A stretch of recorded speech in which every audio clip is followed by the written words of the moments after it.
നല്ലൊരു നാളെ ആണ്ടവർ കൊടുത്തക്കായി നാം സ്തോത്രം செய்வோம். இந்த கால நேரத்தில் ஆவியானவர் நம்மோடு பேசுகிற வேத பகுதி யாக்கோபு 5ஆம் அதிகாரம் 15ஆம் வசனம். The book of James chapter 5 verse 15. அப்பொழுது விசுவாசமுள்ள ஜெபம் பிணையாளையே ரட்சிக்கும். கர்த்தர் அவனை எழுப்புவார். அவன் பாவம் செய்தவனானால் அது அவனுக்கு மன்னிக்கப்படும். என்னை கேட்கிற தேவனுடைய பிள்ளையே, இந்த நாளில் சூழ்நிலைகள், பலவீனங்கள், வியாதியிலே, மரணப்படுக்கையில் இருக்கிற நம்மளை பார்த்து கர்த்தர் சொல்லுகிறது. அநேக குடும்பங்களிலே வியாதியோடு பலவீனத்தோடு இருக்கிறவர்கள் இருக்கிறாங்க. அதிலிருந்து எப்படி ஒரு விடுதலை வருது நம்மளுக்கு தெரியாம தவித்து கொண்டு இருக்கிறோம். ஒருவேளை நாம் யோசிக்க நம்முடைய பாவங்களால, நம்முடைய தவறுகளினாலே அந்த வியாதியிலிருந்து ஒரு விடுதலை இல்லைன்னு.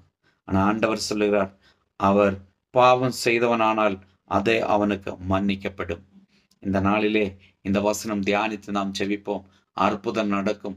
எந்த விதமான பிரச்சனைகளும் வராது.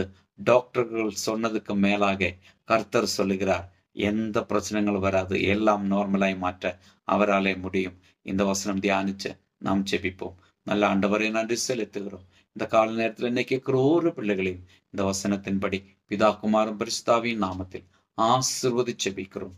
இயேசுவின் நாமத்தில் பிதாவே, ஆமென்.